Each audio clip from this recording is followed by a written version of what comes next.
Di Mekah, ada satu nama yang tidak pernah disebut dengan suara pelan. Bukan karena ia dicintai, tapi karena ia ditakuti. Jika pasar ingin bergerak, ia yang menentukan. Jika kabilah ingin bersekutu, ia yang menyetujui. Jika seseorang harus disiksa, ia yang memberi perintah. Dialah Ammar bin Hisham. Bangsa Quraisy memanggilnya sebagai pemimpin. Kaum muslimin mengenalnya dengan satu nama yang lebih jujur, Abu Jahal. Bahkan Rasulullah menyebutnya sebagai Fir'aun di zaman itu. Bayangkan betapa kufurnya sosok ini sampai disandingkan dengan orang yang mengaku Tuhan. Ia bukan sekedar penentang dakwah. Ia adalah sistem dan kekuasaan. Hartanya melimpah. Pengaruhnya menembus setiap rumah kaumnya, Bani Makhzum. Kata-katanya cukup untuk menggerakkan 1000 pedang. Dan di rumah megahnya, yang lantainya diinjak para pembesar Quraisy, tumbuh seorang anak lelaki yang menyerap semuanya seperti spons. Ia tidak hanya mengagumi ayahnya, ia juga memujanya. Sejak kecil, ia melihat bagaimana lelaki dewasa menundukkan kepala di hadapan Abu Jahal. Ia menyaksikan bagaimana keputusan ayahnya menentukan hidup dan mati seseorang. Ia mendengar bagaimana Islam disebut sebagai ancaman yang harus dipadamkan. Di matanya, ayahnya bukan hanya pemimpin, ayahnya adalah kebenaran. Jika Abu Jahal membenci Muhammad SAW, Wahai Quraisy, apa kalian akan diam ajaran baru itu memecah belah kaum kita? Jika kita diam, maka adat, kehormatan, dan kekuasaan Quraisy akan runtuh. Bangkitlah wahai Quraisy! maka ia membencinya lebih keras. Jika Abu Jahal menghina Islam, maka ia melakukan lebih dari lantang. Jika Abu Jahal ingin menekan kaum muslimin, ia ingin menjadi tangan pertama yang melakukannya. Anak itu bernama Ikrimah bin Abu Jahal. Kaya, terhormat, pewaris kekuasaan Bani Makhzum, penunggang kuda terbaik di generasinya, pemuda yang setiap geraknya diawasi, setiap keberaniannya dipuji. Di usia 20-an, ia sudah menjadi bayangan ayahnya, atau mungkin versi yang lebih muda dan lebih berbahaya. Ia tidak sekedar mewarisi nama, tapi mewarisi kebencian. Dan ketika Islam mulai tumbuh di Mekah, dua generasi kebencian itu berdiri berdampingan. Tinggalkan Tuhan yang Muhammad, maka aku akan mengampunimu. Seorang ayah yang memimpin menolak kebenaran, dan seorang anak yang siap menjadi cerminnya. Takdir hanya menunggu satu medan, Badar. Tahun kedua Hijriah, lembah Badar menjadi saksi pertemuan dua pasukan yang tak seimbang. 313 muslimin, minim persenjataan, lapar, dan lemah karena bertepatan dengan puasa Ramadan, berhadapan dengan 1000 prajurit Quraisy yang lengkap dan penuh percaya diri. Di sayap kanan pasukan musyrik, Ikrimah memacu kudanya dengan liar. Semangatnya membara dengan pedang yang penuh amarah. Hari itu, ia bertempur bukan hanya demi Quraisy, tapi demi membuktikan diri di hadapan ayahnya. Namun Badar bukan perang angka. Badar adalah perang iman. Saat debu pertempuran meninggi dan denting besi memekakkan telinga, sesuatu yang aneh mulai terlihat. Prajurit Quraisy satu persatu tumbang. Kuda-kuda mereka terpeleset. Ketakutan merayap tanpa sebab yang bisa dipahami. Malaikat turun atas izin Allah. Namun, mata Ikrimah hanya melihat kekacauan. Hingga tiba momen yang menghantui hidupnya selamanya. Di tengah medan perang, ia melihat ayahnya Abu Jahal terkepung. Bukan oleh panglima besar, melainkan oleh dua pemuda Ansor. Seperti elang menyambar mangsa, mereka menerjang. Pedang menebas kaki kuda dan kaki Abu Jahal. Sang pemimpin Quraisy tersungkur ke pasir. Raungan kesakitannya terdengar. Sosok yang selama ini tak tersentuh, kini terkapar hina. Dunia Ikrimah runtuh. Dengan teriakan membelah langit, ia menerjang medan. Bukan lagi sebagai prajurit. Ia adalah singa terluka yang ingin menyelamatkan induknya. Pedangnya menyayat bahu salah satu dari pemuda Ansor tersebut hingga nyaris putus. Namun, keberanian kaum muslimin tak tergoyahkan. Pemuda itu tetap maju. Meski terluka parah, Ikrimah dipaksa dipukul mundur. Takdir menutup jalannya. Dan Abu Jahal, Fir'aun umat ini, tewas. Ikrimah mundur dengan hati hancur. Ia meninggalkan ayahnya meregang nyawa sendirian.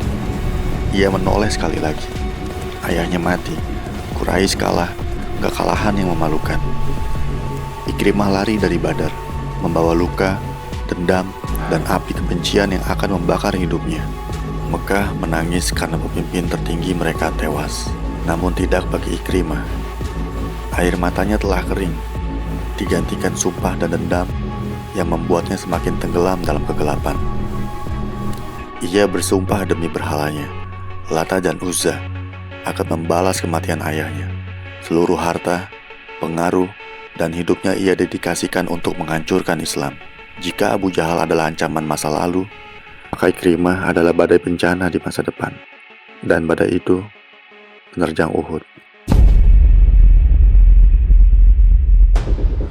1 tahun setelah Badar, Mekah belum benar-benar tidur dengan tenang. Di siang hari, pasar tetap ramai, kafilah tetap berangkat, Ka'bah tetap dikelilingi manusia. Namun, di bawah permukaan itu, ada luka. Badar bukan sekedar kekalahan militer. Ia adalah retakan pada wibawa Quraisy. Ikrimah tidak banyak berbicara tentang kematian ayahnya. Ia tidak menunjukkan kesedihan. Ia memilih sesuatu yang lain. Selama 1 tahun, ia hidup dalam satu ritme: latihan, persiapan, dan perhitungan. Ia dan para pemuka Quraisy tidak main-main. Keuntungan besar dari kafilah dagang tidak lagi mengalir ke pesta dan kemewahan. Emas dilebur menjadi pedang, perak berubah menjadi tombak, unta-unta dagang diganti dengan kuda perang terbaik.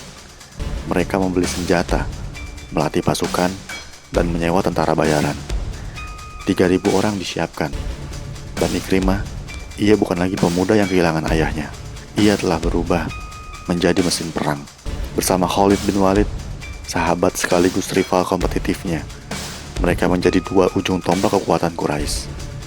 2 penunggang kuda paling berbahaya di Jazirah. Khalid memimpin kavaleri sayap kanan, dan Ikrimah memimpin kavaleri sayap kiri. Di belakang barisan pasukan Quraisy, para wanita berdiri memukul rebana. Syair-syair menggema, bukan lagu lembut, tetapi nyanyian yang membakar darah. Pengingat bahwa mundur bukanlah pilihan. Di antara mereka berdiri Ummu Hakim, istri Ikrimah, yang menandakan perang ini bukan hanya milik laki-laki. Gunung Uhud menyambut mereka dengan sunyi. Rasulullah menempatkan 50 pemanah di atas bukit kecil. Sebuah keputusan cerdas. Posisi itu mengunci pergerakan kavaleri Quraisy, dan sejak awal pertempuran, keputusan itu terasa. Setiap kali Ikrimah memacu kudanya di sayap kiri, anak panah menghujam tanah di depannya. Setiap kali ia mencoba menerobos, anak panah menembus baju zirah prajuritnya. Kuda-kuda terbaiknya merengkek kesakitan, tumbang satu demi satu. Ia berteriak frustrasi. Bayang-bayang Badar kembali menyergap pikirannya. Barisan Quraisy mulai goyah. Kepanikan menjalar.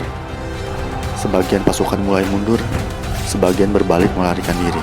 Para wanita yang tadi bernyanyi kini menjerit ketakutan, mengangkat gaun mereka agar tidak tersandung saat berlari. Ikrimah menggertakkan gigi. Amarahnya seperti hendak meledak. Namun ia terpaksa mundur. Hatinya hancur. Apakah sejarah akan mengulang dirinya? Apakah Badar akan terulang di Uhud?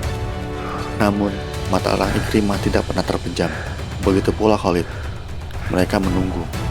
Dalam perang, 1 detik kelengahan bisa mengubah sejarah selamanya. Dan detik itu akhirnya datang. Pasukan Quraisy yang mundur meninggalkan harta di medan perang. Sebagian besar pemanah di atas bukit melihatnya. Godaan, harta rampasan berserakan. Mereka turun melanggar perintah tegas Rasulullah, mengabaikan teriakan komandan mereka. Dari kejauhan, Khalid melihat punggung bukit itu kosong. Ia menoleh ke arah Ikrimah. Tak ada kata-kata, tak ada aba-aba panjang. 2 panglima itu mengerti. Inilah celah yang mereka tunggu. Kesempatan emas. Ikrimah menarik kekang kudanya dengan kasar. Debu meledak di bawah kaki kuda. Kavaleri Khalid dan Ikrimah bergerak seperti 2 gelombang badai yang berlawan arah. Mereka menyapu sisa pemanah yang bertahan, lalu menerjang pasukan muslim dari belakang. Pukulan itu telak, sangat telak. Kaum muslimin yang sedang bersukacita memungut harta tiba-tiba terjepit di antara dua batu gilingan raksasa.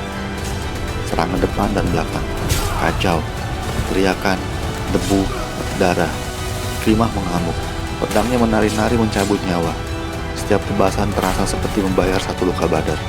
Ia melihat kepanikan di wajah sahabat Nabi. Ia melihat Hamzah bin Abdul Muthalib gugur. Ia mendengar teriakan menggema di lembah Uhud. Muhammad telah terbunuh. Isu itu menghantam mental sebagian kaum muslimin. Namun bagi Ikrimah, itu bahan bakar. Ia merasa hari ini adalah pembalasan. Hari ini adalah penebusan. Hari ini Badar terbayar lunas. Pertempuran akhirnya mereda. Pasukan Quraisy tidak hancur seperti di Badar. Mereka berdiri. Mereka bertahan. Dan mereka pulang. Ikrimah kembali ke Mekah dengan kepala tegak, disambut sebagai pahlawan. Ia membawa ilusi kemenangan. Ia merasa telah mematahkan Islam. Ia tidak menyadari satu hal. Kemenangan fisik itu tidak memadamkan cahaya yang sedang tumbuh. Justru Uhud menjadi babak baru. Babak dengan jumlah yang jauh lebih besar. Dan Ikrimah masih belum sadar karena musuhnya adalah Allah dan Rasul-Nya. Tahun-tahun berlalu. Kebencian itu tidak pernah padam. Ia tidak memudar oleh waktu. Ia mengeras, membatu, menjadi obsesi. Di tahun ke-5 Hijriah, obsesi itu menemukan panggungnya. Angin gurun membawa kabar tentang koalisi terbesar yang pernah disaksikan di Jazirah Arab. 10.000 pasukan bergerak seperti badai pasir menuju Madinah. Quraisy tidak datang sendirian. Mereka datang sebagai aliansi. Ahzab, kekuatan gabungan yang berniat menghapus satu kota kecil dari peta dunia. Di atas kertas, Madinah seharusnya hancur dalam hitungan jam. Namun ketika Ikrimah bin Abu Jahal tiba di sana, ia terdiam. Di hadapannya bukan tembok, bukan benteng batu, melainkan luka besar yang menganga di bumi. Sebuah parit, lebar, dalam, membentang seperti ular raksasa yang memisahkan mereka dari kota. Sebuah taktik asing bagi bangsa Arab yang terbiasa perang terbuka. Strategi dari negeri jauh diusulkan oleh Salman Al-Farisi, gagasan Persia di tanah Arab. Hari berganti hari, minggu merangkak lambat. Tak ada duel heroik, tak ada tabrakan pedang yang memuaskan harga diri. Yang ada hanya panah berterbangan dari kejauhan, ejekan yang dibalas ejekan. Logistik menipis, angin malah menembus tulang. Api unggun tak lagi menghangatkan moral.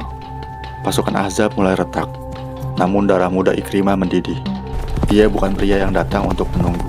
Ia mondar-mandir di tepi parit seperti singa terkurung, mencari celah, satu titik sempit, satu tempat di mana kuda bisa melompat. Ia menolak pulang tanpa pertarungan. Dan akhirnya, ia menemukannya. Bersama legenda Arab yang konon setara 1.000 prajurit, Amr bin Abduwad, serta beberapa kesatria pilihan, mereka memacu kuda. Lompatan itu nyaris mustahil. Namun mereka berhasil. Debu mengepul saat mereka mendarat di sisi Madinah. Tantangan dilontarkan. Amr berteriak. Suaranya mengguncang medan. Siapapun yang berani, majulah. Keluar dan hadapi Quraisy! Lalu seorang pemuda melangkah. Ali bin Abi Thalib. Pemuda yang bagi Quraisy hanyalah anak kemarin sore. Dua sosok berdiri berhadapan. Legenda melawan keyakinan. Baja beradu, debu naik tinggi, menutup pandangan. Ikrimah menyipitkan mata, yakin hasilnya sudah pasti. Amr tidak mungkin kalah. Lalu terdengar satu pekikan yang menebas udara. Debu perlahan turun, dan dunia seperti berhenti berputar. Amr roboh. Sang legenda yang katanya tak terkalahkan, terbaring tak bernyawa di tangan Ali. Untuk pertama kalinya di sepanjang hidupnya, jantung Ikrimah berdetak. Bukan karena amarah, tetapi karena takut. Jika Amr bisa mati, maka tidak ada yang mustahil bagi mereka. Ali melangkah maju, tatapannya tenang. Ikrimah memutar kudanya. Ia memacu kuda, melompati parit kembali. Ia lari. Pengepungan itu tidak berakhir dengan kemenangan, melainkan kehancuran. Dengan kuasa Allah, angin topan menghantam perkemahan Ahzab, robek tenda-tenda, memadamkan api, dan memecah barisan. Koalisi terbesar Arab runtuh bukan oleh pedang, tetapi oleh badai dan ketakutan. Ikrimah kembali ke Mekah, tanpa kemenangan, tanpa kehormatan, hanya membawa frustrasi yang menggerogoti jiwanya. Kini ia mulai menyadari sesuatu yang tak bisa ia tebas dengan pedang. Ada kekuatan yang melindungi Nabi, kekuatan yang tidak terlihat, tidak bisa ditembus jumlah pasukan berapapun jumlahnya. Hatinya masih keras, ia belum siap menyerah, ia masih membutuhkan satu guncangan terakhir. Setelah perang Khandaq, Mekah dan Madinah sepakat untuk membuat perjanjian yang disebut Perjanjian Hudaibiyah. Perjanjian itu jelas, gencatan senjata 10 tahun, tidak boleh ada perperangan. Dua kabilah memilih sekutu, Bani Bakar bergabung dengan Quraisy, Bani Khuza'ah bergabung dengan kaum muslimin. Sejak lama, kedua suku ini bermusuhan. Bani Bakar tidak pernah benar-benar menang atas Khuza'ah. Lalu datang kesempatan. Suatu hari, ketika sebagian Bani Khuza'ah berada di sekitar Ka'bah, Bani Bakar ingin menyerang. Masalahnya, perjanjian melarang perang. Mereka datang berdiskusi dengan Quraisy, ragu, takut, anggap mengkhianati perjanjian. Namun dorongan balas dendam lebih besar dari rasa takut. Dan di tengah diskusi itu, dengan gelap mata, Ikrimah memberi dukungan. Lakukan saja, kami akan membantu. Ini keputusan fatal. Penyerangan terjadi, bukan sekedar bentrokan kecil. Itu menjadi pembantaian. 23 orang dari Khuza'ah tewas. Sebagian dibunuh saat berlindung. Dan Ikrimah bukan hanya pendukung, ia turun langsung, ikut membantai. Pengkhianatan resmi terjadi. Berita itu akhirnya sampai ke Rasulullah. Melalui ramalan Khuza'ah dan petunjuk wahyu, Rasulullah mengetahui pengkhianatan itu. Quraisy panik. Mereka mencoba menyelamatkan diri, mengirim utusan untuk memperbarui atau mengubah akad. Rasulullah menolak. Perjanjian sudah dilanggar. Konsekuensi ini harus ditegakkan. Beliau mulai menyusun rencana yang akan mengubah sejarah. 10.000 pasukan disiapkan. Tidak ada pengumuman, tidak ada tantangan terbuka, tidak ada peringatan panjang. Mekah akan didatangi, bukan untuk membalas dendam, tapi untuk menegakkan kebenaran yang dikhianati. Di luar Mekah, Abu Sofyan berdiri terpaku. Api unggun memenuhi lembah. Cahaya merah membentang sejauh mata memandang. 10.000 pasukan yang dulu ia kejar-kejar kini berdiri seperti lautan yang tak mungkin dibendung. Dadanya sesak. Ia tahu, jika Quraisy melawan, Mekah akan hancur. Dengan langkah berat, ia mendatangi Rasulullah. Suasana hening. Tidak ada teriakan, tidak ada pedang terhunus. Hanya seorang nabi yang duduk dengan wibawa. Abu Sofyan menelan ludahnya. Wahai Muhammad, jika engkau memasuki Mekah seperti ini, kota itu tidak akan mampu bertahan. Rasulullah menatapnya. Lalu apa yang kau inginkan, wahai Abu Sofyan? Suara Abu Sofyan mulai bergetar. Bagaimana aku dapat menyelamatkan Mekah? Jawab Rasulullah tidak panjang, tapi mengunjang sejarah. Siapa yang masuk ke rumah Abu Sofyan, ia aman. Abu Sofyan terdiam. Ia tahu itu tidak cukup. Wahai Rasulullah, rumahku tidak akan menampung mereka semua. Rasulullah melanjutkan. Suaranya tetap tenang. Siapa yang masuk ke Masjidil Haram, ia aman. Abu Sofyan masih gelisah. Dan jika itu pun tidak cukup, maka Rasulullah menegaskan kalimat yang mematahkan ketakutan Mekah. Siapa yang menutup pintu rumahnya dan tidak keluar, ia aman. Tidak ada pembalasan massal. Tidak ada pembinasaan kota. Yang datang bukan amarah. Yang datang adalah keputusan. Abu Sofyan menyadari sesuatu. Ini bukan lagi perang suku. Ini kebenaran yang tak bisa ia hentikan. Dan di malam itu, ia bersyahadat.